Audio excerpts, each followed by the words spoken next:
Hello बच्चों, कैसे हो आप सब। स्वागत है आप सबका आपके अपने यूट्यूब चैनल फिजिक्स में सॉल्यूशन पर। बच्चों, आज हम करेंगे कुछ शॉर्टकट फॉर्मूले करेंगे किससे रिलेटेड। जैसे कि हमारे कोई भी क्वेश्चन ऐसा आ जाता है, किसी भी रेक्टेंगल की लंबाई को बढ़ा दिया जाए, चौड़ाई को बढ़ा दिया जाए, यानी लेंथ में ब्रेथ में इंक्रीमेंट कर दिया जाए या फिर डिक्रीमेंट कर दिया जाए तो एरिया पर क्या इफेक्ट होगा। या फिर कोई जैसे सर्कल है उसकी रेडियस को घटा दिया जाए, बढ़ा दिया जाए तो क्या इफेक्ट पड़ेगा। कुछ इस प्रकार के सम जो होते हैं इनको सॉल्व करने में हमारा बहुत ज़्यादा टाइम कंज्यूम होता है। तो हमारा अगर कोई भी कंपटीशन एग्जाम में हम बैठे हैं तो क्या होता है, हमें बहुत ज़्यादा टाइम लॉस हो जाता है इस वजह से, और हमारा एग्जाम पूरा नहीं हो पाता। तो बच्चों, इन्हीं सम्स को करने के लिए मैं आप लोगों के लिए एक शॉर्टकट तरीके नहीं कह सकते, फॉर्मूले लेके आई हूँ जिसमें आप डायरेक्ट वैल्यू पुट करोगे और आपकी वैल्यूज आ जाएगी। क्या है वो फॉर्मूले, इनके बारे में पढ़ने से पहले बच्चों हमारी वीडियो को लाइक कर दीजिए, शेयर कीजिए। चलिए स्टार्ट करते हैं। हमारे आज का टॉपिक है शॉर्टकट फॉर्मूलाज। मान लीजिए कोई पहला सम है, किस टाइप का आ जाता है। मान लीजिए कोई रेक्टेंगल की लेंथ ब्रेथ को m% और n% परसेंटेज में बढ़ाया जाए। मान लीजिए किसी की जो लेंथ है वो m% में क्या किया जाए, इंक्रीज की जाए, और जो ब्रेथ है वो क्या की जाए, n% यानी n परसेंटेज में क्या किया जाए, इंक्रीज किया जाए। तो क्या होगा, जो एरिया होगा वो भी क्या होगा, इंक्रीज होगा। ग्रोथ होगी एरिया में भी यानी इंक्रीज होगा। तो वो इंक्रीमेंट इसमें कितना आएगा वो कैसे निकालोगे, वो निकालने का बच्चों एक बहुत आसान तरीका है। एम और एन में कुछ भी हो सकता है, 2 है, 4 है, 6 है, कोई भी वैल्यू हो सकती है। ठीक है, अब आपको सिर्फ ध्यान क्या देना है, इस प्रकार के सब में ये ध्यान देना है लेंथ में कितना इंक्रीमेंट हुआ, कितना वृद्धि की गई, कितना बढ़ाया गया, और ब्रेथ को भी कितना बढ़ाया गया। आपको सिर्फ इन्हीं वैल्यू को याद रखना है, जो उसकी पहले की वैल्यू उसको नहीं देखना। तो आप कौन सा फॉर्मूला लगा दोगे, आप एरिया निकालने के लिए, इसका एरिया निकालने के लिए बच्चों हम लगा देंगे डायरेक्ट ये m+n प्लस में mn डिवाइड बाय 100। क्या लिखोगे, m+n+mn डिवाइड बाई 100। अगर आपका ऐसा कोई भी सम आ जाता है ना बच्चों, सिर्फ ये फॉर्मूला पुट कर दो। उसमें क्या, लेंथ में इंक्रीमेंट प्लस में ब्रेथ में इंक्रीमेंट को क्या करोगे आप ऐड करके, प्लस में इन दोनों के प्रोडक्ट को परसेंटेज में लिख दोगे। इसको परसेंटेज में लिखने का मतलब बच्चों डिवाइड बाय 100 कर दोगे। ओके बच्चों, तो आपका आ जाएगा आपके एरिया का इंक्रीमेंट। आ गया समझ में बच्चों, बहुत आसान है ना, बहुत शॉर्टकट है ना।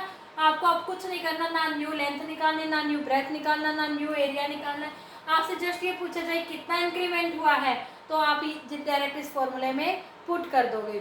लेकिन अगर इन्होंने ये कह दिया जाए, अगर लेंथ में और ब्रेथ में इंक्रीमेंट की बजाय क्या हो जाए, मतलब कि इंक्रीज की बजाय क्या हो जाए, ये डिक्रीज हो जाए, एम डिक्रीज हो जाए और एन डिक्रीज हो जाए, फिर आप क्या करोगे, फिर हम क्या करेंगे बच्चों, बिल्कुल यही फॉर्मूला रहेगा, तब भी कोई टेंशन वाली बात नहीं है। क्या है हमारा फॉर्मूला, m+n प्लस में mn/100, ये है ना।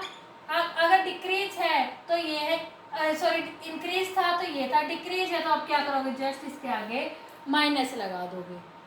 हो गया, बस हम जो हमारा एरिया में डिक्रीज आएगा वो हमारा इससे निकल जाएगा डायरेक्ट, है ना बच्चों, बहुत आसान। लेकिन अगर ये कह दिया जाए लेंथ में m% का क्या हो जाए, इंक्रीज हो जाए, लेकिन जो ब्रेथ है उसमें क्या हो जाए, डिक्रीज हो जाए। क्या हो जाए, डिक्रीज हो जाए। ये भी तो हो सकता है, जरूरी थोड़ी ना भी दोनों ही इंक्रीज हो दोनों ही डिक्रीज हो।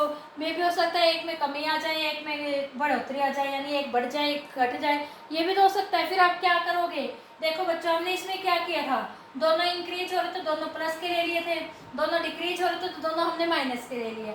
अब इसमें क्या है, एक इंक्रीज हो रहा है एक डिक्रीज हो रहा है, जो डिक्रीज हो रहा है उसको माइनस का ले लो, बाकी दूसरा प्लस का ले लो, और वही सेम फॉर्मूला। आप क्या करोगे, इससे क्या कर सकते हो, डायरेक्ट इसका आंसर निकाल सकते हो। बिल्कुल आसान है ना बच्चों। अब तो आप लोगों को कोई टाइम यूँ नहीं होगा भी हमारा बहुत ज़्यादा टाइम लग जाएगा, अगर इस प्रकार का कोई सम आ गया बहुत आसान तरीके से हो जाएगा ना बच्चों। चलिए सेकंड टाइप का, मान लीजिए कोई ऐसा क्वेश्चन आ जाता है, आपका कोई भी रेक्टेंगल है, रेक्टेंगल क्या है, रेक्टेंगल यानी आयत, उसकी जो लेंथ है वो क्या कर दी जाए, वो तो कर दी जाए बच्चों m% बढ़ा दी जाए, यानी इंक्रीज कर दी जाए। क्या कर दी जाए, इंक्रीज कर दी जाए।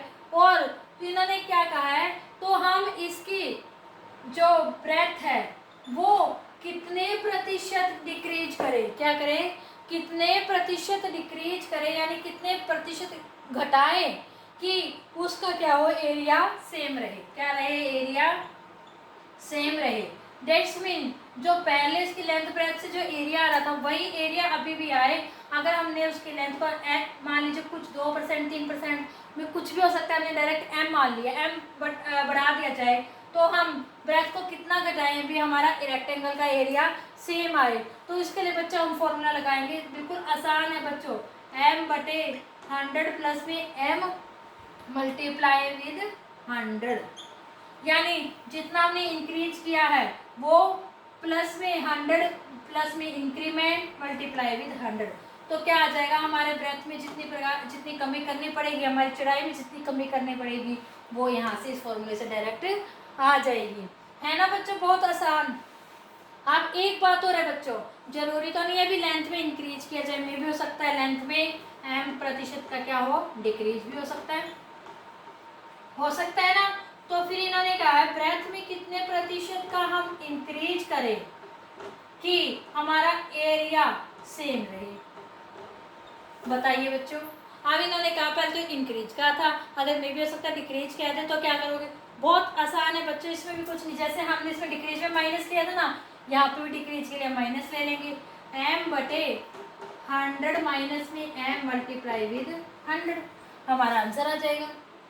ओके बच्चों, आसान है ना। मान लीजिए एक तीसरे टाइप के सम हो रहे, कुछ ऐसे है, मान लीजिए इन्होंने कहा है यदि किसी सर्कल की रेडियस को m% बढ़ा दिया जाए, कि रेडियस को क्या किया जाए, रेडियस में m% इंक्रीज किया जाए, कुछ परसेंटेज बढ़ा दिया है। ओके, तो इन्होंने क्या कहा है, तो उस सर्कल के एरिया में कितने प्रतिशत की ग्रोथ होगी, यानी इसमें इंक्रीमेंट कितना आएगा, आपको उसका एरिया का इंक्रीमेंट निकालना है। तो वो कैसे निकालोगे बच्चों, सीधी बात है, 2m प्लस में m²/100। वही बात है बच्चों, इसमें क्या था, इसमें अलग अलग दो क्वांटिटी थी, इसमें एक था तो वही एक लिया है, मान लीजिए दोनों के दोनों m होते तो 2m प्लस में m²/100, वही फॉर्मूला है बच्चों ये, है ना।